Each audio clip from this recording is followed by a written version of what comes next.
Hi friends, hi. చూడండి, చెప్పాను కదా, చిట్టుమిచ్చాల బిర్యానీ రెడీ ఫర్ ఈటింగ్. అది ఉడికేసరికి వీడియో లెంగ్తీ అయిపోయి కట్ అయిపోయింది.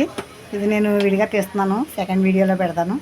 ఏముంది, ఇంకా ప్లేట్లో పెట్టుకొని ఆ చికెన్ ఫ్రై వేసుకొని తినడమే. ఓకేనా? Bye friends.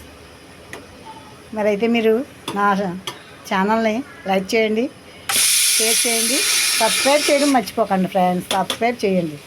ఓకేనా? బాయ్. చూడండి ఫ్రెండ్స్, ఆ చికెన్ బిర్యానీ, చికెన్ ఫ్రైతో పాటు రేగండి అనే చేప పులుసు కూడా పెట్టుకున్నాం. ఇది కూడా చాలా టేస్ట్గా ఉంటుంది. గుంటూరులో స్పెషల్ ఈ చేప. ఇది కూడా ఎక్కడైనా దొరికితే చూసి ట్రై చేయండి. రేగండి చేప పులుసు పెట్టాం, పైన గార్నిష్కి కొత్తిమీర అవన్నీ వేసాం. మీరు కూడా ట్రై చేయండి. చికెన్ ఫ్రై కూడా రెడీ అయిపోయింది.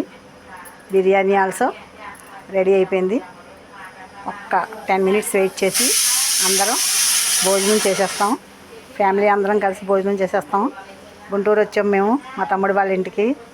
అక్కడ ఈరోజు స్పెషల్ అనమాట, chicken biryani, chicken fry and రేగండి చేపల పులుసు. ఇవన్నీ తినేసిన తర్వాత బయటికి ఎక్కడికైనా హ్యాపీగా కోటప్ప కొండకి వెళ్దాం అనుకుంటున్నాం. అక్కడికి వెళ్ళాక అక్కడ వీడియో చేస్తాం friends. Please subscribe friends, please subscribe. మా ఛానల్ని లైక్ చేయండి, షేర్ చేయండి, సబ్స్క్రైబ్ చేయండి. Okay, bye.